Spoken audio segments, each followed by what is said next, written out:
Xin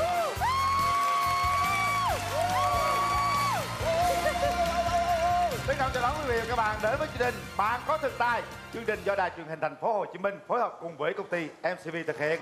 Rất vui được gặp lại quý vị ngày hôm nay. Hy vọng rằng những tiết mục ngày hôm nay sẽ làm chúng ta thư giãn, có nhiều nụ cười hơn. Đây là một chương trình rất đặc biệt, đem niềm vui, nụ cười, cái sự giải trí đến chúng ta, và chắc chắn những nụ cười đó, những niềm vui đó sẽ theo suốt chúng ta cả một tuần luôn. Như vậy thì tôi nghĩ rằng rất là hạnh phúc. Trước khi đến với chương trình thì tôi sẽ giới thiệu thành phần ban giám khảo rất đặc biệt, đó là 50 khán giả khó tính. Và đây là 5 giám khảo cũng khó tính nhiều hơn là 50 khán giả nữa. Xin giới thiệu đạo diễn Lê Hoàng, diễn viên Cát Tường, danh hài Minh Nhí, nhạc sĩ Vũ Quốc Việt, ca sĩ Phương Thanh và toàn bộ khán giả có mặt trong trường quay ngày hôm nay. Còn thiếu người. Còn thiếu một người nữa, đó là người dẫn chương trình Quyền Linh. Còn bây giờ thì xin mời quý vị chúng ta hướng về màn hình đến với tiết mục đầu tiên.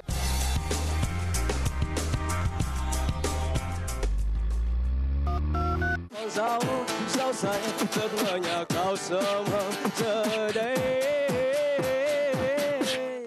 đừng làm ơn. Xin chào các bạn.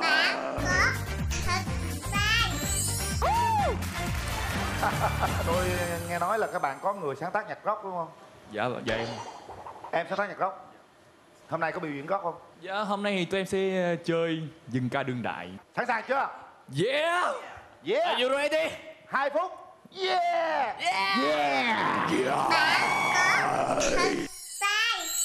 Kìa có cơn sông ngập đến rồi, sóng thâu mùa giúp ba hồi đón cơn mưa đầu tiên về để ngày mai nhưng đang có trăng bay lên trên mọi người rồi nhẹ nhàng lời bay lên theo nụ cười rạng ngời bay lên cao như con gà. No no no no no no no.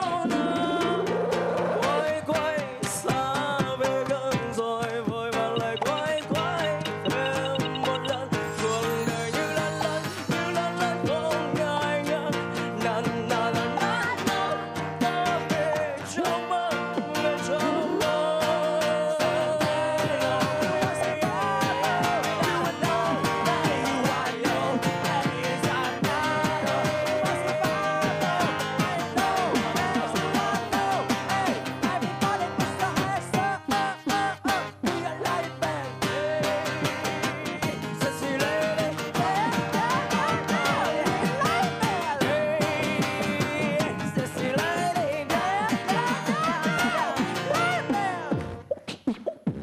Baba Phước nè, còn đây là Mát nè,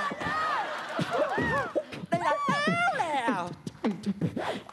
Ô chuối kìa. Cầm nè. Quay. What the lion say? We are lion bar. We are lion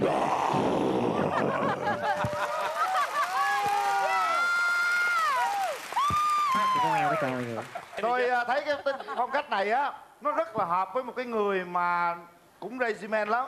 Nè. Đây. Đây gọi. Đây nữa. Phương Thanh nè. Rất là Phương Thanh nè. Thật sự ra thì dân rock là dân thoải mái, cá tính và tính chất. Đó. Bản chất mình thoải mái, ai muốn nói gì nói, miễn sao lên sân khấu tôi hát tôi vui là được rồi. Và tụi em có cái điều đó, chị cũng có cái điều đó. Mà ngày xưa đó mỗi lần Phương Thanh la hét là khán giả hay nói trời ơi hát gì mình la hét không mà. Nhưng mà quý vị thấy không, mỗi một dòng nhạc nó đại diện cho một cái cuộc sống của một sự bế tắc, một sự áp lực hay một sự giải tỏa. Thì rock là đặc trưng của giải tỏa áp lực cho những người bị điên. Phát điên.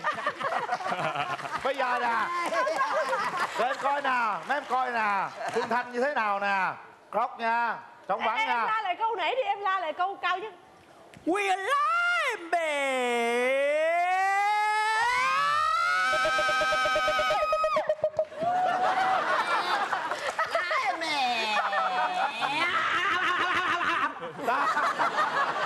Không điên cũng phải điên.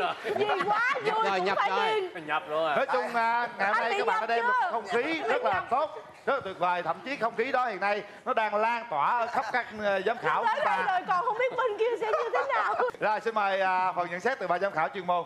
Hồn nhiên quá, thoải mái quá, vui quá, nhưng mà cũng hơi bát nháo quá. Thật sự ra thì khi mà các bạn kia hát một cái giọng trầm trung thì cái cao nhất là để cho bạn vuốt tóc đỏ. Tại vì ba người mà hai bạn đều hát được thì người ta chia nhau, người ta lên. Một người bay lại, người bay cao, bay qua, bay lại. Bình thường. Em thấy bình thường đúng không quý vị? Bay đi. Thật ra mấy bạn hát rất hay chứ không phải vui không, vừa hay vừa vui. Vừa hiệu quả, vừa duyên dáng. Nói chung là mở màn của một cái tuần này mà các bạn làm vậy là khán giả sẽ vui cả tuần luôn á. Có một mình Lê Hoàng không vui, có một xíu Đó, anh Hoàng vui mà. Vui cái anh ơi, buồn lắm. Cười chung à. Anh Hoàng vui kìa mới cười kìa. Vui. Anh cười gì mới dễ thương chứ anh. Coi điểm ảnh có vui không? Coi cái điểm. Vấn đề là điểm có vui hay không. Nào 1, 2, 3 bắt đầu.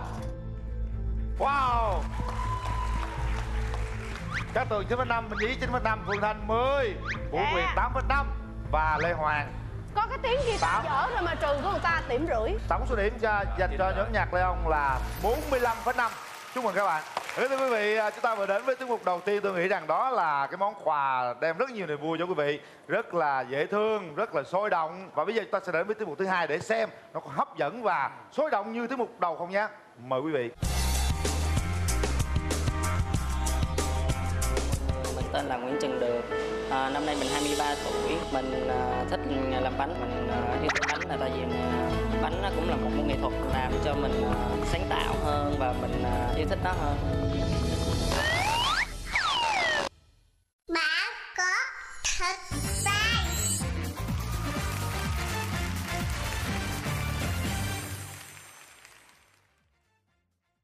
Hiểu han. Được. Được, đây, qua đây. Từ từ người ta qua. Rồi xong han.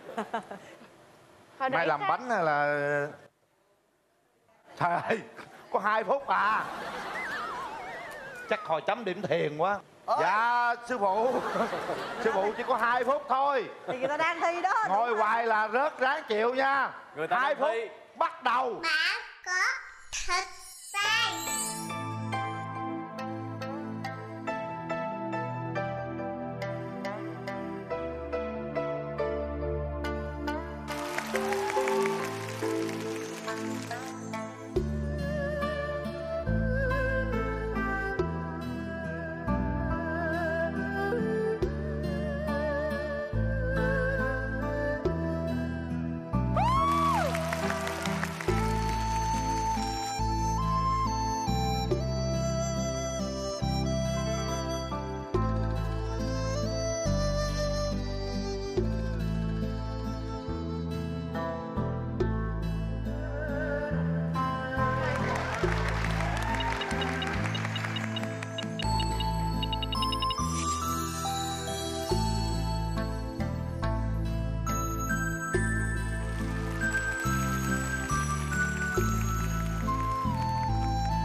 Hay quá.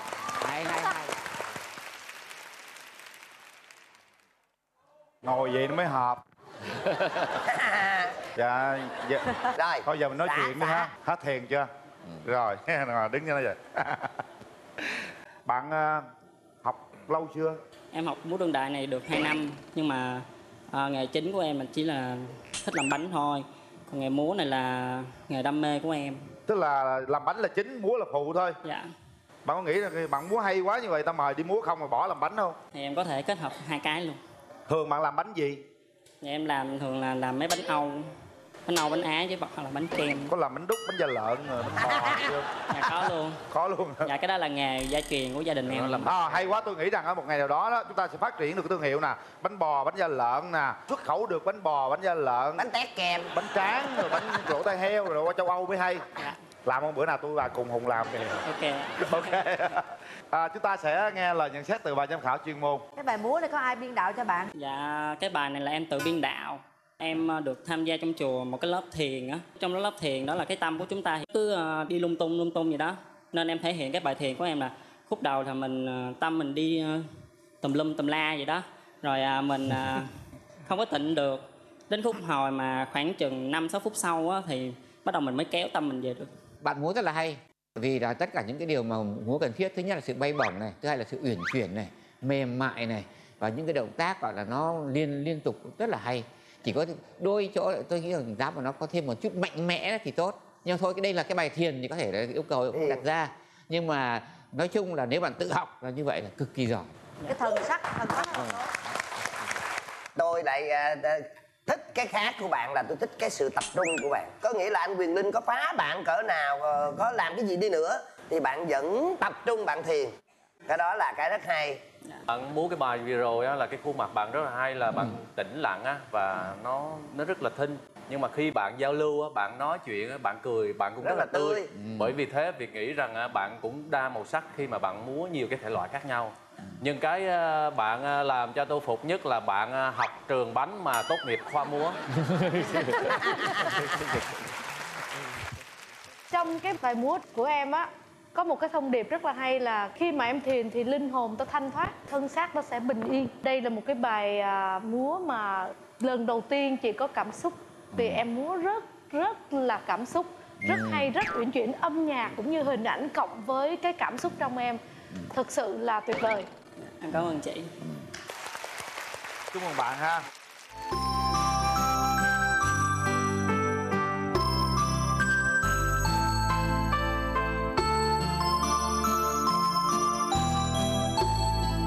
Số điểm từ ban giám khảo chuyên môn: Phương Thanh 10, Minh Nhí 9,5, Cát Tường 10, Vũ Quốc Việt 9, Lê Hoàng.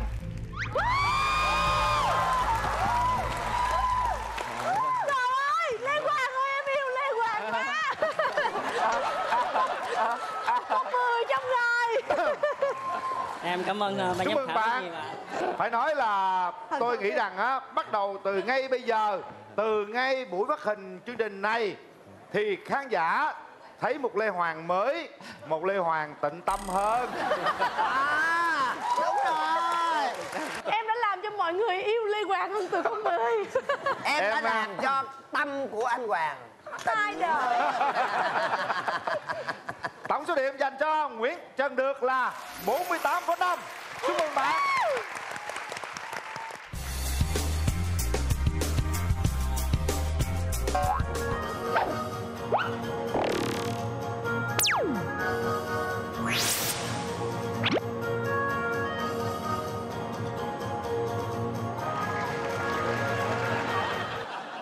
Bạn có thật sai.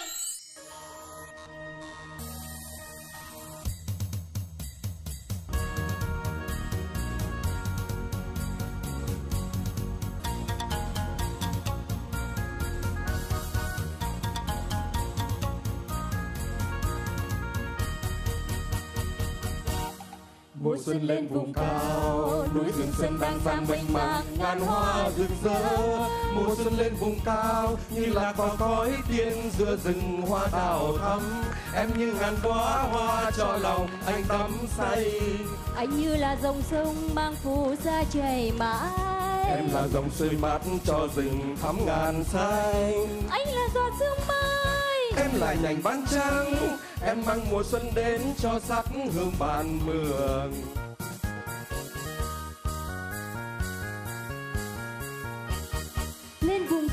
mùa xuân sang đẹp lắm.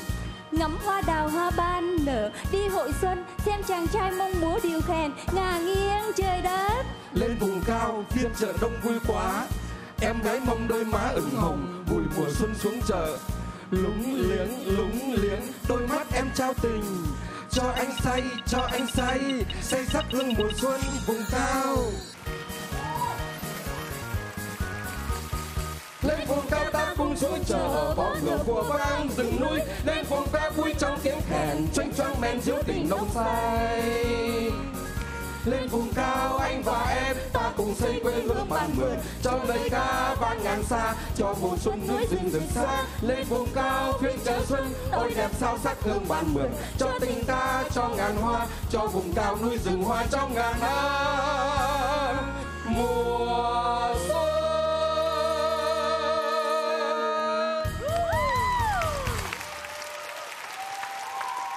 Chúc mừng các anh chị. Đây là một trong những giai điệu cũng rất là quen thuộc với chúng ta. Tiếng kèn, rồi múa dù, rồi rất nhiều trong chương trình mà gia đình tài tử anh Vũ Quốc Việt cũng đã từng làm ban giám khảo. Thì hôm nay có lẽ anh rất nhiều kinh nghiệm trong những giai điệu đó. Các anh chị mình hát cái bài này là nó hơi trẻ so với cái tuổi của mình, nhưng mà các anh chị làm rất là hồn nhiên và rất là linh hoạt ở trên sân khấu. Cứ cảm giác giống như là cái tuổi đôi mươi ở chợ tình Sapa vậy đó. Mà làm chúng tôi ở dưới đây cũng cảm thấy nhột người và muốn uốn éo theo những cái điệu nhảy đó. Tôi thấy cái tiết mục này nó hồn nhiên, dễ thương, đồng đều. Nhưng chỉ có điều hơi tiếc một chút là nó hơi thiếu cá tính. Thứ nhất là cái là giọng ca, thứ hai là những cái động tác vũ đạo ạ. Các bạn bị cái đều đặn quá, nghiêm túc quá. Vì có cái này nó hơi khác anh Hoàng, là việc thấy có cái phá phách trong đó là vì thường chúng ta nghe những cái bài tình ca Tây Bắc á, truyền thống như thế này á, không có đọc đâu. Đó là cái cách phá của gia đình mình rồi. Tức là đọc giống như là vừa rap mà vừa thơ vừa nhạc, chỉ là đọc không có giai điệu thôi. Nhưng mà Phương Thanh thì thấy có phá phách đó trong ánh mắt. Trong ánh mắt chú đứng ở giữa đó, chú đứng ở giữa trong, đúng không ạ? Lúng la lúng liếng ha, liếc qua cô này liếc qua cô kia. Thật sự đó thì với những bản dân ca Tây Bắc, thật sự cái ánh mắt rất là quan trọng. Cảm xúc hay là đưa đẩy hay là chợ tình Sapa hay là những cái gì mà về tình cảm thì thường trong ánh mắt nhiều hơn. Và cháu thấy thì ở bài này á, cháu thấy giọng nam mạnh hơn giọng nữ. Giọng nữ hơi bị thiếu bởi vì giọng các chú rất là dày, rất là lớn. Thì nếu mà tính ra thì 2 giọng nữ nữa thì lại mới đủ. Phải đâu, tại vì ở đây á, là 3 anh nam đều hát hay, nhưng mà 3 cô nữ á, thì chỉ nghe được giọng cô giữa thôi. Cô bên này là không thuộc lời bài hát luôn nha. Không thuộc lời bài hát luôn. Mới vào, cô nói mới vào. Cho nên á, là tại sao ba mà nó không cân xứng. Chị chính cô chính giữa là nghe rõ nhất, chị cái bên là cũng nghe, cô bên đây là không nghe, mà cô bên đây thậm chí nhét miệng còn trật nữa. Đó. Cho nên là cái tiết mục rất là một tiết mục nhưng mà rất là nhẹ nhàng, cái tổng thể rất là nhẹ nhàng, rất là dễ thương. Đó là bởi vì cái bài này thì là có 8 người, nhưng mà vì lý do là 2 chị nữ với lại 1 anh đó là bị công việc đột xuất, bị ốm, đi 2 cặp thì nó yếu quá, cuối cùng thì lại phải thế chỉ vào đó, cho nên cái giọng nữ nó yếu. Như vậy giờ thấy cũng rất là hay rồi. Chúng ta sẽ có số điểm từ ban giám khảo chuyên môn. Anh là giọt sương mai, Em là nhành ban trắng, em mang mùa xuân đến cho sắc hương bản mường. Chúc mừng câu lạc bộ Nắng Mới. Tổng số điểm của chúng ta có được là 45 điểm. Chào các anh chị, chúng ta sẽ gặp lại ở cuối chương trình.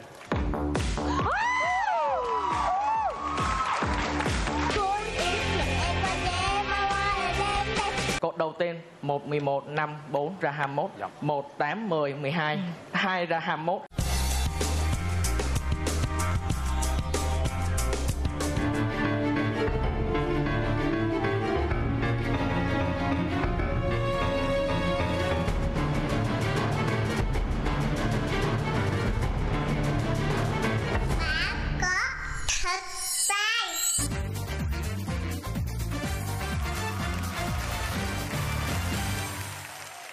Chào anh Quyền Linh, chào quý vị khán giả, chào bên ban giám khảo. Chào kỷ lục gia. Linh thấy trên clip giới thiệu gì là nước mắt chảy xuôi chảy ngược, có lúc nào chảy xa không? Nó cũng lạ quá, nhưng một cách giới thiệu rất là lạ. Anh cũng đã nhiều lần xác nhập kỷ lục rồi, hình như là 4 lần đúng không ạ? Thì ngày hôm nay thì nếu chúng ta xác nhận lại một lần nữa, lần thứ 5 nữa, được đương kim vô địch nữa thì nó sẽ đủ luôn. Sẵn sàng chưa? Sẵn sàng. 2 phút bắt đầu. Bạn có thật sai.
Anh còn nhiều tiết mục giống vậy nữa không? Vẫn còn nhiều tiết mục như mình thổi 20 cây nến, và mình thổi phi tiêu đâm bể bong bóng. Thổi nến bằng mắt. Dạ, thổi nến bằng tất cả bằng 2 con mắt của mình. Làm cái gì bằng 2 mắt hết. Dạ. 2 mắt giống như 2 cái tay vậy ha. Dạ. Thổi sáo bằng 2 con mắt lạ thì anh thấy có cảm giác trong mắt nó có sao không? Mình đi diễn riết rồi nó quen rồi. Mới đầu tiên á thì nó hơi nhức đầu chóng mặt, rồi mình diễn riết rồi từ từ rồi nó dần với mình uống thuốc á nó quen. Ủa diễn xong rồi uống thuốc hả? Rồi lúc trước á thì nó nhức đầu thì mình diễn rồi nó nhức đầu rồi mình uống thuốc rồi từ từ riết nó quen nó hết nhức đầu. Nhưng mà sao phát hiện ra là mình có thể là uống vô lỗ mũi mà nhìn ra bằng con mắt được? Bẩm sinh rồi khoảng 11, 12 tuổi mình uống nước đầy trong họng là nó chảy ra 2 con mắt. Hay là anh có đi phẫu thuật thẩm mỹ anh nhét 2 cái ống bên đây lên không? Những cái tiết mục là anh phải luyện tập đúng không? Phải luyện tập thêm. Cũng ít có luyện tập lắm. Mình thấy những chuyện Guinness nước ngoài á làm rồi mình về mình tập khoảng chừng tháng mấy à. Việt nghĩ rằng nếu mà anh càng luyện tập hơn nữa, ví dụ như anh thổi sáo á, nó có một cái giai điệu nào đó thì nó sẽ hấp dẫn người nghe và bạn nói chung là bị chinh phục hoàn toàn á. Cái này nó chỉ là kêu cái tiếng thôi. Đó. Bởi vì cũng 2 phút dành cho 2 phút thì nó ngắn quá. Dạ. Bởi vì mình thổi sáo với mình thổi sữa nữa, mình sợ là nó không có đủ thời gian. Còn mình đi biểu diễn ở trên sân khấu á thì mình biểu diễn mình sẽ thổi ra bài hát. Thực sự ra thì với những kỷ lục gia đó bao giờ cũng là đỉnh hết, tại vì không ai làm được. Nhưng mà với một sân khấu biểu diễn đó thì anh đang hành hạ tinh thần người xem, người nghe, bởi vì người ta rất là thương anh, sợ cho anh, lo lắng cho anh rất là nhiều. Cảm xúc dành cho anh nó cũng không có được hết, tại vì có những lúc phải nhắm mắt lại vì sợ không biết anh có bị gì không á. Rất là cảm ơn anh đã đem tới một tiết mục thật là đặc sắc, thật là kinh khủng để tới với chương trình Bạn Có Thực Tài. Cảm ơn anh rất là nhiều. Cái đấy là sữa gì anh? Sữa đậu nành hay là sữa tươi bò? Cái này là sữa tươi không đường. Có đường thì mình sợ nó mau hư con mắt của mình. Nó có chất đường lên á, nó sẽ bị kiến bu. và không thì cái này nói tiếp lời Phương Thanh nè, tại vì lúc anh làm đừng có lay qua em nha, yêu cầu anh nặng quá, đừng có lay qua em. Lúc anh diễn á là chị Phương Thanh rất là hồi hộp và lo lắng cho anh á, thành chị nhắm mắt chị không thấy gì vậy đó. Lát nữa mà chị chấm điểm cao là có vấn đề á. Đâu có thấy gì đâu chấm. Thật sự đây là một cái rất là lạ, một cái khả năng rất là đặc biệt mà chỉ có anh làm được thôi. Khán giả truyền hình cũng đừng có thử nha. Mọi người đây coi cũng đừng có thử, rất là nguy hiểm. Bây giờ chúng ta sẽ bắt đầu có số điểm từ những cảm nhận của ban giám khảo chuyên môn. Anh Lê Hoàng 8,5, Vũ Quốc Việt 9,5, Cát Tường 9,5, Minh Nhĩ 9,5 và Phương Thanh. Lần đầu tiên em xin phép khán giả gì em khó xử lắm. Khán giả cho em nhiều. Không, em phải xin, tại cái này nó khó quá. Em cho điểm thấp thì em không dám. Phải cho con 10 theo ý quý vị. Ta nhận lấy số điểm từ ban giám khảo chuyên môn 47 điểm dành cho anh Xuân Diệu.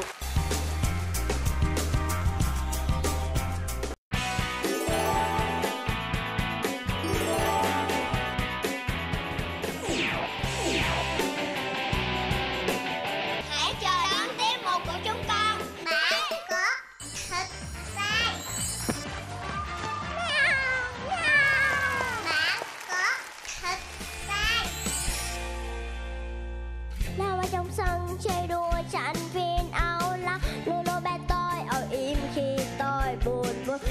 thon thon cưng yêu mang tên Bobby. Yeah yeah. Khi tôi 20 ngần ngơ bạn bè quanh tôi, đôi khi vu vơ lại thấy cô đơn mình thôi. Có những ước muốn khát khao trong tim thế nào.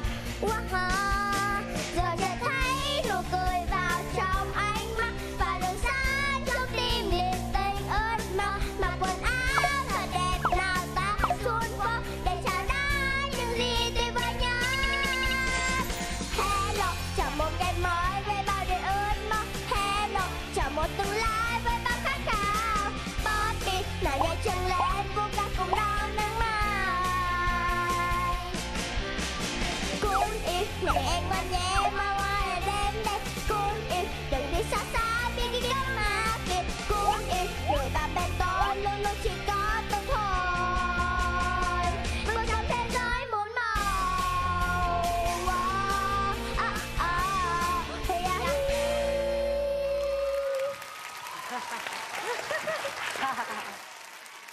Ai tập cho tụi con hát bài này? Dạ một mình. Rồi ai chọn quần áo cho con mặc? Mẹ. Bữa nay mà hát gì tốt chưa? Bằng mọi khi không? Ở nhà con tự tập. Tự tập luôn. Thôi giờ để mình nhờ ban giám khảo chuyên môn nha, góp ý đi ha, còn sao ha. Con dễ thương nhưng mà hai chị em họ tự tập cho nên là nó không có nó tự rã đó. Hai con hát không có đều nhau. Hai con cún rất là đáng yêu, rất là xinh, rất là sáng sân khấu. Chú Lê Hoàng thấy dễ thương lắm, hồn nhiên lắm nhưng mà chưa điêu luyện. Nên là cũng lại. Trời ơi, có 6 tuổi cho điêu luyện. Thế mới phải là không phải đúng rồi, nhưng mà cái sự kết hợp của hai con Không lẽ 6 tuổi phải mà tập không nữa. hồn nhiên? Thì thế. Đương nhiên nó phải hồn nhiên rồi. Thực ra là những cái này á, nếu mà mình đi xem những cái văn nghệ ở các cái trường mẫu giáo thì nhiều lắm, phải nói thực. Tụi con á mà biểu diễn thì ai vuốt vỗ tay rất là dễ thương, nhưng mà để xuất sắc á thì phải cần thêm nhiều nữa ha, rất có duyên nha. Rồi bây giờ các con sẽ có số điểm từ ban giám khảo chuyên môn ha. Cũng yêu ngày em ngoan nhẹ mà ngoài là đêm đây. Cũng yêu đừng đi xa xa biết đi gấp mà kịp. Chú Vũ Quốc Việt 8,5, chú Lê Hoàng 8 và cô Phương Thanh. Hai con cún yêu của cô 9,5 điểm. Chú Minh Nhí 9 và cô Cát Tường là 8,5. Được chưa? Vậy được chưa? Hả? Được rồi ha. Minh Thư Bảo Hân là 43,5 điểm. Chúc mừng các con.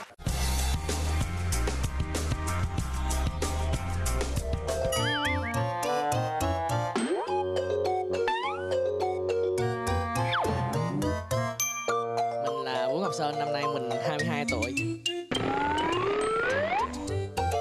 Bạn có thật sai. 1 giây 1 là 2, 2 thêm 2 là 4, 4 giây 1 là 5, 5 ngón tay sắp đều. Lần đầu tiên cho phép em xin kính chào 50 vị giám khảo đáng kính và 5 vị giám khảo chuyên môn dễ thương Này chắc bạn đồng nghiệp với Minh Nhí nè. Nãy thấy bạn gì ghi số này kia chắc là diễn hài số ha. Dạ, nó là ảo thuật đánh học Việt Nam chưa có. Chưa có. Dạ. Bây giờ tôi rất tò mò muốn xem. Dạ. Bạn sẽ thể hiện trong vòng 2 phút. Tại vì em run quá, em muốn có động lực, em có thể thơm chị Phương Thanh một cái được không ạ? Tự nhiên. Thôi tôi có điều kiện nha, hung tôi mà chút xíu mà ảo thuật là hay chết với tay tôi lắm đó. Dạ. Mà chút xíu làm không được là tôi trừ á. Cảm ơn. Dạ. Mất đồ rồi, mới hung cái em mất đồ rồi. 2 phút dành cho bạn. Bắt đầu. Bạn có thật sai. Chị Cát Tường cho em một con số hàng chục độ lên đi ạ. 21. 21. 21.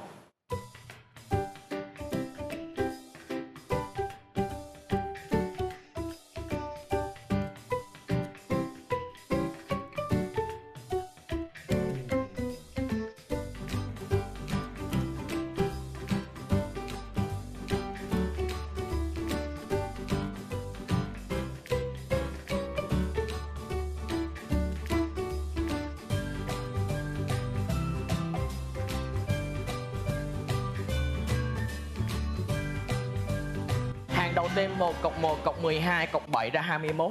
Hàng thứ hai 11 cộng 8 cộng 0 cộng 2 ra 21. Hàng thứ ba 5 cộng 10 cộng 3 ra 21. Hàng thứ tư 4 cộng 2 cộng 6 cộng 9 ra 21.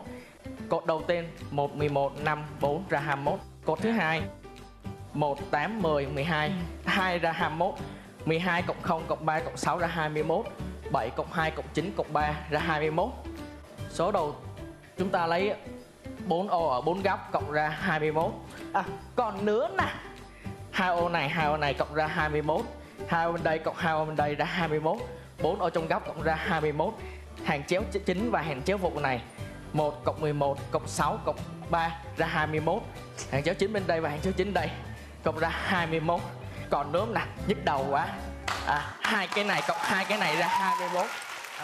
Hai cái này cộng hai cái này ra 21 luôn. Muốn còn nữa mà. Thôi mình dừng tại đây đi Như vậy là bạn đã làm một cái điều rất là bất ngờ, nhưng mà tôi muốn thử một lần nữa. Ban giám khảo cho một số bất kỳ nữa. 47. 47.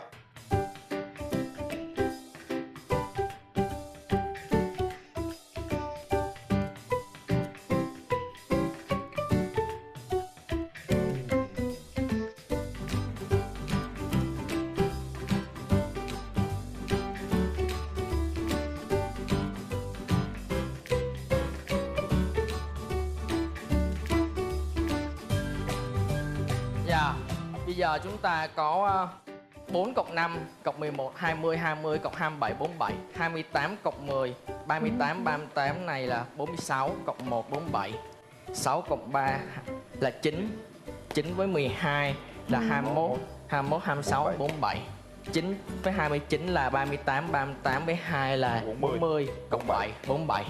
Cột đầu tiên 4 cộng 6 là 10. Này là 19 19 với 28 47. 5, 10, 15, 18, 29, 47. 1 với 1 là 12. 12 với 6 là 18. 18 cộng 29, 47. 4 ô chính giữa cộng lại 47. 10, 8, 3, 21, 21, 26, 47. Còn một cái nữa là đường chéo nè. 4 cộng 10 cộng 26 là 40 cộng 7, 47. Đường chéo đây 27 cộng 8 cộng 3 cộng 9. 8 với 3, 11. 11 với 9 là 20. 27, 47.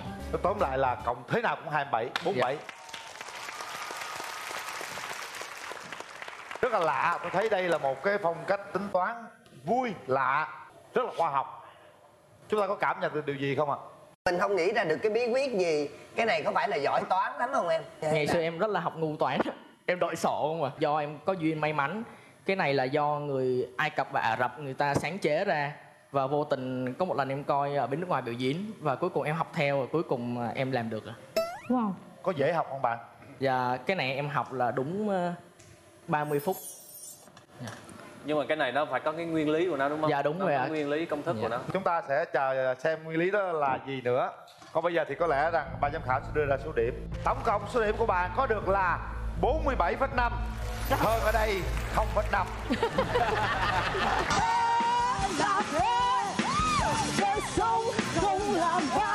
Cây lưỡi không sườn nhiều đường lắc léo. Ủa cây lưỡi có sườn người sao nói chuyện? Tiên dũng đời ông cha dựng xây giữ yên bờ cõi.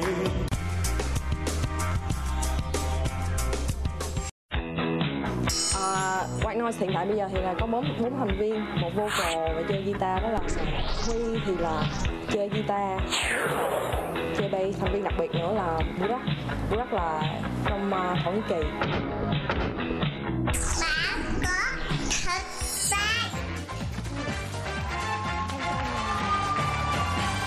White Noise xin chào các bạn.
Tôi được biết trong nhóm chúng ta có một bác sĩ đúng không?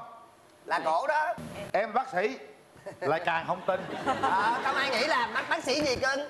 Dạ, bác sĩ răng. Tôi tưởng bạn bác sĩ tim mạch cho tôi tới tôi không dám khám đâu. Rất là lạ, ấn tượng bạn. Nói chung là phấn khích lắm. Cái bất ngờ là tưởng đâu hát nhạc ngoại quốc. Đang chờ tại vì thấy có anh đánh trống ở nước ngoài rồi thấy band phong cách nước ngoài quá mình cứ tưởng đâu hát nhạc ngoại. Thế ra cất lên hát một cái bài nhạc mà một nhạc rất là quen thuộc với một cái phong cách nó hiện đại vậy, tự nhiên là một cái sự kết hợp quá sức là tàn bạo và quá sức là hấp dẫn. Tôi rất thích cái style của nhóm của các bạn và nhất là Hà. Cảm ơn anh. Tôi không biết là ở trong phòng mạch làm răng bạn có khác cái này không? Tôi hy vọng là khác chứ đừng có vô mà lấy răng người ta ra là học máu. Nhưng mà tiết mục các bạn làm cho tôi rất là hưng phấn. Thật sự tôi giống như Quyền Linh. Có nghĩa là tôi nghe cái bài này và thậm chí tôi đã hát bài này đi chơi với các bạn đám cưới rồi đó. Nói chung là rất là nhiều. Nhưng mà cái kiểu hát của bạn tôi rất là thích. Nhưng mà giá như là trong lúc bạn hát ấy, có những lúc là tất cả mọi người bè vào đấy thì nó hay hơn. Bởi vì thường là những cái đám nhạc rock á là họ điên lắm và họ cũng bất cần luật gì cả đâu. Nhiều khi tất cả cùng hát hay hát dở tất cả cùng ào lên. Nếu người ta hát tất cả cùng ào nữa, cái anh nói là người ta lộn xộn. Không. Người ta hát đàng hoàng. Phải làm sao để ào mà không lộn xộn chứ. Có một sự tranh cãi không hề nhẹ với Lê Hoàng và Cát Tường. Đầu tiên Hà bước ra với nhóm á, thích phong cách của các bạn rất là nhiều. Thứ hai thích cái áo cài lệch của Hà. Đó nói lên là cái tính cách tôi muốn làm gì kệ tôi. Anh Lê Hoàng muốn nói gì kệ anh. Đúng không quý vị? Yeah, rock là như vậy. Đã nói rồi, rock là như vậy. Cho điểm nó cũng phải rock cho em. Nó phải rock nha. Số điểm 1, 2, 3, bắt đầu. Wow. Số điểm dành cho các bạn 48,5.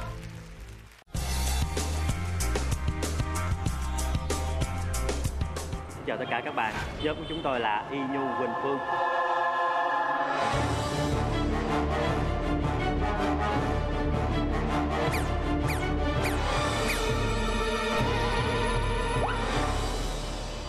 Bạn có thực tài. Bạn có thực tài là bạn có Nhu ơi, Nhu đâu rồi Nhu? Làm gì lâu với Nhu? Nơi đâu mà nhội mà vàng mà dắt phải đá mà hoàng phải dây. Làm gì mà để chờ đợi lâu dữ vậy?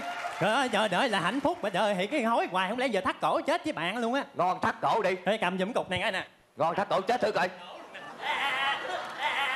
Cái gì vậy? Cái này chắc là tại vì con thời thấy đẹp trai cho nên không cho chết thơm. Mệt tôi cái gì nói cũng được hết trơn. Ủa đâu phải bị câm đâu nói không được trời. Cái lưỡi không xương nhiều đường lắc léo. Ủa cái lưỡi có xương người sao nói chuyện được. Mệt quá, đứng cái gì nói cái này nè. Ủa đang đứng mà đâu có ngồi đâu. Ủa đâu kêu ngồi đâu. Ấy thôi giờ ngồi nha.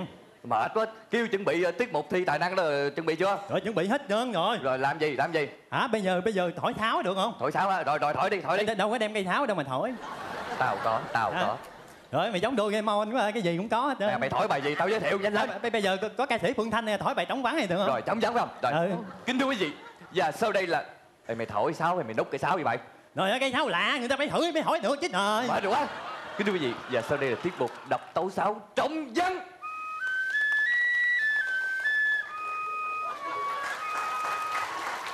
Mày kêu tao giới thiệu bài gì? Giới thiệu bài trống vắng. Rồi mày thổi cái bài gì? Bài lòng mẹ. Là sao vậy? Bây giờ phải có mẹ mới có chúng ta chứ bây giờ có mẹ mới có mày đúng không? Đúng. Cái gì vậy? Hả? Mày làm cái gì vậy mày? Tưởng hát nhạc vũ trường. Trời tao nấc cột. Trời ơi nấc cột mày lấy nước uống đi. Trời ơi vậy mà trời. Ê coi cái đây em về vui em đây đi. Ô! Cái gì? Ê giờ biểu diễn hai cái ly này được không? Là làm sao? Bây giờ gót nước vô hai cái ly nè. Rồi gót vô lẹ lên rồi bây giờ mày cầm một ly tao cầm một ly. Rồi bây giờ để lên cái đỉnh đầu mỏ ác của mình đi. Rồi bây giờ quay một vòng từ từ qua phải nha. Rồi quay từ từ rồi. Mày làm gì mày? Đâu làm gì đâu. Rồi giờ làm gì? Bây giờ 1, 2, 3 hai đứa cùng lật úp cái ly lại nha. Ê chơi ngu quậy. Rồi bây giờ mày lật đi. Mày lật thử tao coi coi. Nè. Ủa nước đâu hết rồi? Ai miếng ảo thực mà bây giờ mày lật đi. Đếm 1, 2, 3 lật nha. 1, 2, 3. Tao suy nghĩ kỹ rồi. Nào. Tao xin phép dừng cuộc chơi tại đây. Nghe đây thôi trả đi. Để con gì kìa trên đầu mẹ. Gì kìa trên đầu mẹ. Ở đâu? Ủa nước đâu hết rồi? Vấn đề là ảo thực mà. Ở đây. Vấn đề là ảo thực mà. Hai bạn có duyên. Trong 2 phút mà hai bạn làm cho khán giả cười vỗ tay và mình thấy thú vị. Các bạn biết kết hợp vô mấy cái ảo thuật rồi kết hợp với mấy cái trò beatbox rồi thổi sáo. Tôi thấy các bạn có duyên và có tài. Hy vọng là sẽ có hai bạn đồng nghiệp chung với tôi với lại chị Cát Tường. Dạ, cảm ơn. Bạn học năm thứ mấy rồi? Dạ, đang là sinh viên năm 3. Dạ em ra 1 năm rồi. Ra 1 năm rồi hả? Anh Lê Hoàng thấy sao? Anh có cười không nhỉ? Có cười chứ. Có cười nghĩ là chứ. các bạn nên đi học thêm thôi, là các bạn là nên mạnh dạn biểu diễn ở các tụ điểm nhiều đi, nó sẽ nhuyễn hơn nữa. Không, tôi nghĩ là hai bạn có tương lai. Chúng ta sẽ có số điểm từ ban giám khảo. Ê, cầm giùm cục này cái nè. Rồi thách tổ chết thử coi. Cái gì vậy? Cái này chắc là tại vì con thợ thấy đẹp trai cho nên không cho chết thơm. Tổng số điểm dành cho các bạn là 46,5.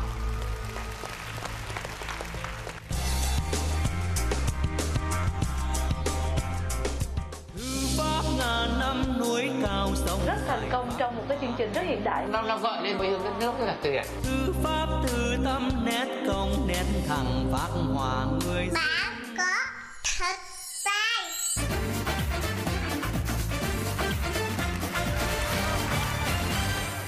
Chào các thầy đồ. Hôm nay thầy cầm cái bút to quá nha.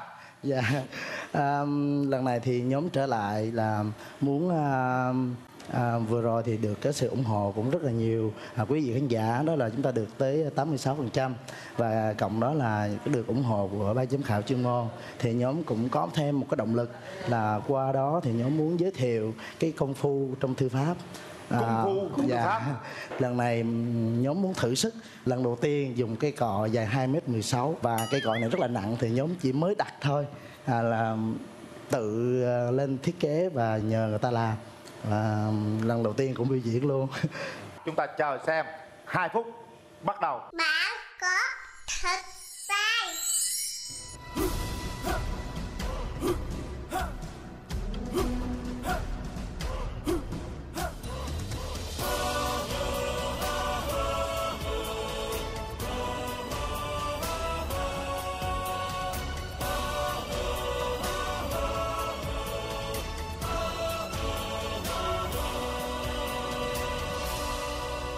Việt Nam ơi sống hùng thiêng, ngàn năm lưu danh sự sách. Mẹ Âu Cơ, bố Lạc Long Quân, cùng trăm con xây cờ đồ. Thời gian qua, Kiên Dũng đời ông cha, dựng xây giữ yên bờ cõi. Để tương lai con cháu cùng hoan ca, đất nước thanh bình rực rỡ gấm hoa.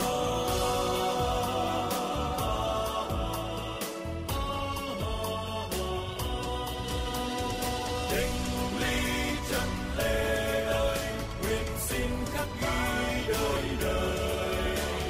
Sương máu dòng tiên ơi, còn đây kiếp chung vần hoa.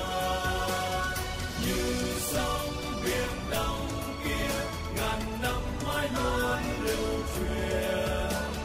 Hào khí trời Nam ta, dàn lời sắc son Việt Nam.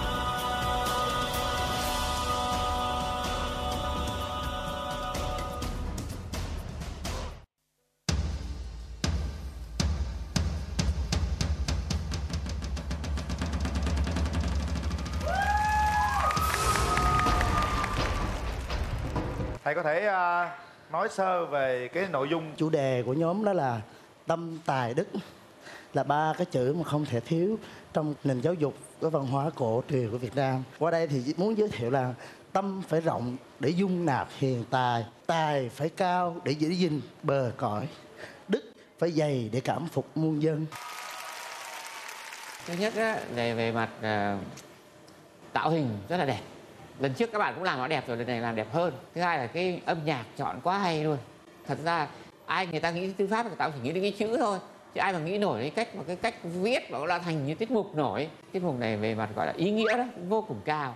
Anh có thể chia sẻ cho khán giả biết là khi mà anh viết được cái chữ này là anh giật, anh đã bị hư cái bao nhiêu cái bình mực và cũng như bao nhiêu cái phướng này không? Dạ thì tụi em tập bằng nước. Trong nhóm thì có một nhà của một bạn là cũng cái phòng tương đối rộng một chút, thì nhóm đã dùng nước để viết. chứ không có dùng mực để viết. 88% khán giả bầu chọn cho nhóm. Còn số điểm của ban giám khảo thì sao? Để tương lai con cháu cùng hoàn ca, đất nước thanh bình rực rỡ gấm hoa. Số điểm dành cho các anh là 48,5. Ngày biểu diễn thật là xuất sắc với rất là nhiều nhóm. Chúng ta sẽ gặp lại 9 nhóm biểu diễn trong ngày hôm nay. Xin mời. Quay quay xa về gần rồi vội vàng lại quay quay.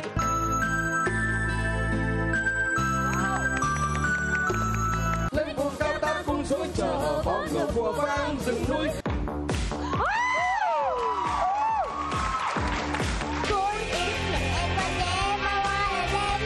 1, 8, 10, 12 2 ra 21.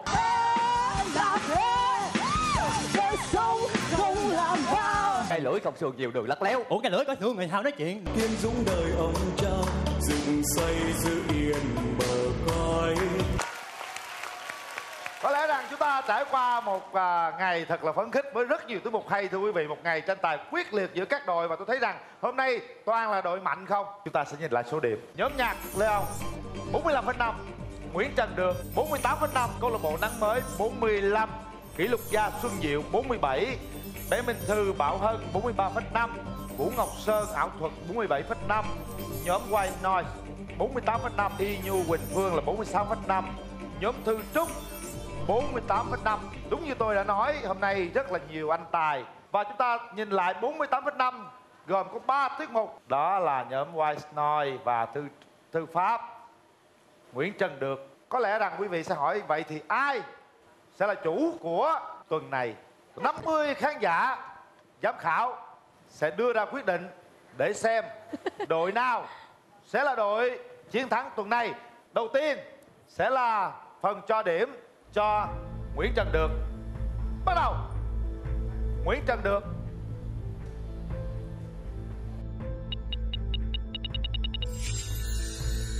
%68% và 32% không thích. Lý do tại sao chủ không thích Nguyễn Trần Được? Tiết mục của anh Nguyễn Trần Được thì cũng rất là hay, rất là dịu dàng. Nhưng bởi vì này nó chưa phục vụ được rất là đông khán giả trong cái lúc thời đại như hiện nay. Phải thật là sôi nổi lên, phải thật là hùng mạnh lên. Ý chú là thích sôi động lên, tiết tấu mạnh lên nữa. Còn bây giờ chúng ta sẽ đến với nhóm White Noise. 3, 2, 1, bắt đầu. 48, 54, 56, 60, 66, 70, 72, 74, 88%. Vẫn còn 12% không thích. Tôi nghĩ rằng cũng phải hỏi thêm tại sao một cái tiết mục sôi động như vậy mà lại không thích. Em rất là thích phong cách rock của các bạn, nhưng mà em thì em vẫn thích cái phong cách thư pháp, nó thể hiện cái truyền thống văn hóa người Việt Nam. Đó là ý kiến của ban giám khảo khán giả. Và chúng ta thử xem nhóm Thư Trúc sẽ có bao nhiêu phần trăm sẵn sàng. 3, 2, 1.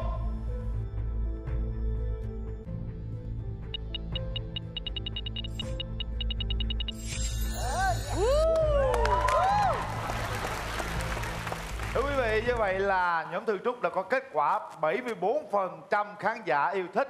Chủ nhân chiến thắng trong ngày hôm nay thuộc về nhóm White Noise. Chúc mừng. Với 88% khán giả bình chọn. Chúc mừng các bạn. Nhưng mà chúng ta vẫn còn phải thi đấu với một đội đương kim vô địch tuần rồi. Và bây giờ chúng ta sẽ gặp lại họa sĩ Phạm Hồng Minh.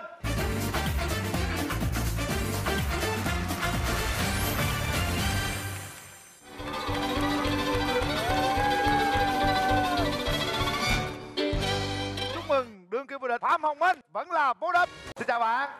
Người đã liên tiếp rất nhiều tuần vô địch rồi, hôm nay với một áo dài rất ấn tượng.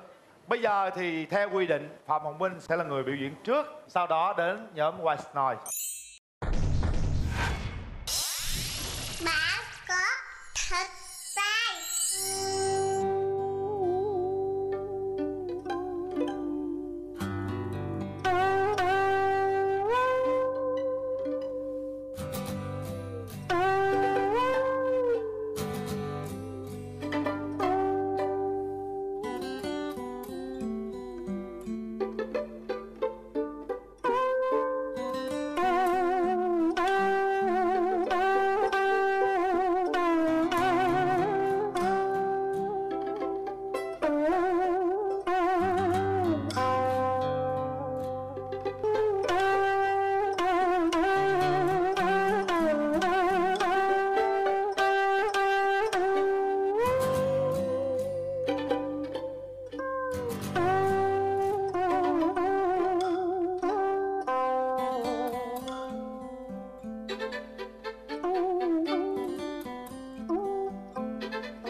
kiểu khác nữa. Giống vậy á. Xin mời ý kiến từ ban giám khảo chuyên môn ạ. Tôi thì tôi chờ cái gì hơn cái này nữa. Tại vì bạn đã vô địch 3 tuần rồi đúng không? Cầm cái cúp đó mình phải cái gì nó phải chứng minh đấy, càng ngày mình càng hay hơn. Ở đây thì ráp 2 cái lại thì cũng là một cái lạ đó, nhưng mà so với sức của bạn thì tôi chờ cái mạnh hơn, hay hơn. Anh Minh Nhí muốn là Minh phải hấp dẫn hơn nữa, khó hơn nữa, hấp dẫn hơn nữa. Bởi vì đối với em vẽ chân dung thì không khó đối với em đâu. Hôm nay á em không có đánh lạc hướng cao mà em bị người ta đoán. Tại vì em đã từng biểu diễn 3-4 lần rồi. Càng về sau em càng dữ dội hơn và đánh lạc hướng càng nhiều hơn để ở người ta đâu không ra đoán nữa được. mà giữ hoài. Mọi người đâu có đoán được vẽ ai vẽ cái gì đâu. Cuối cùng chừng nào ráp lại mới thấy Quyền Linh thôi. Đoán được là hai cái miếng này nó sẽ ghép lại.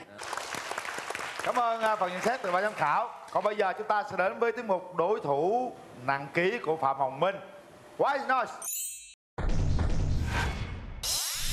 Bạn có thật sai.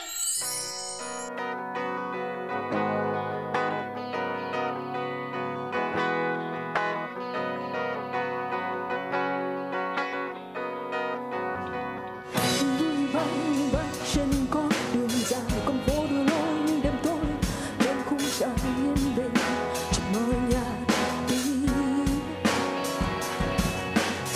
Lang thang cùng em một đêm trên bến cát trắng, tôi thầm mong sẽ mãi nhớ ký ức đầy trong lòng, được mơ nhạt thời gian, được nghe hôn nhẹ lên cao, mình sẽ mãi bên tôi, ta sẽ mãi bên tôi.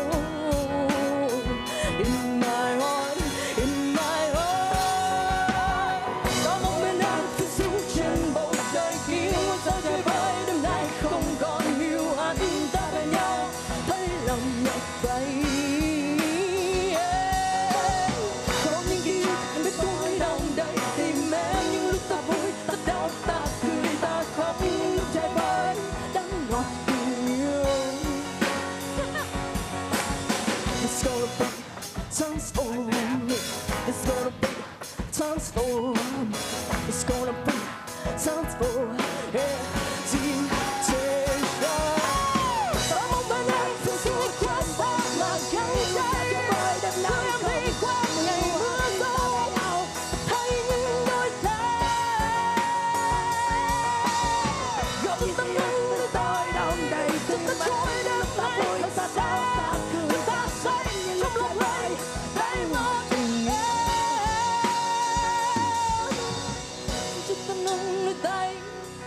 Nhà trôi đêm nay rất xa và ta say trong ngôi sao chơi vơi vùng trời yên bình.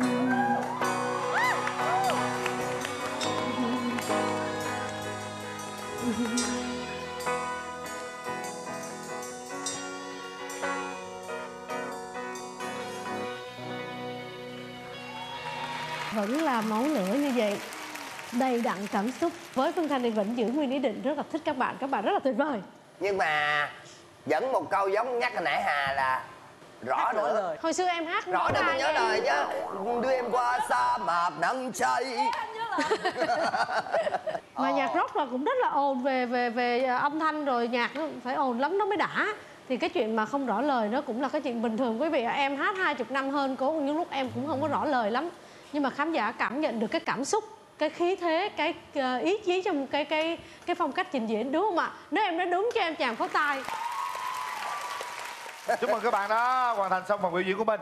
Còn bây giờ có lẽ xin mời Phạm Hồng Minh trở lại sân khấu. Chúng ta sẽ bắt đầu công bố kết quả. Đầu tiên sẽ là số điểm dành cho Phạm Hồng Minh, đạo diễn Lê Hoàng 8 điểm, Minh Nhí 9,5, Cát Tường 9, Phương Thanh 9,5, Vũ Quốc Việt 9. Tổng số điểm của Phạm Hồng Minh có là 45 điểm. Và điều gì sẽ xảy ra? Số điểm của Phạm Hồng Minh hay là White Noise? Số điểm dành cho White Noise bắt đầu.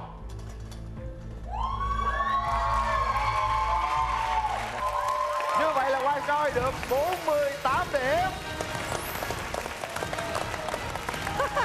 Kính thưa quý vị, chúng ta vừa trải qua một buổi biểu diễn hết sức là ấn tượng.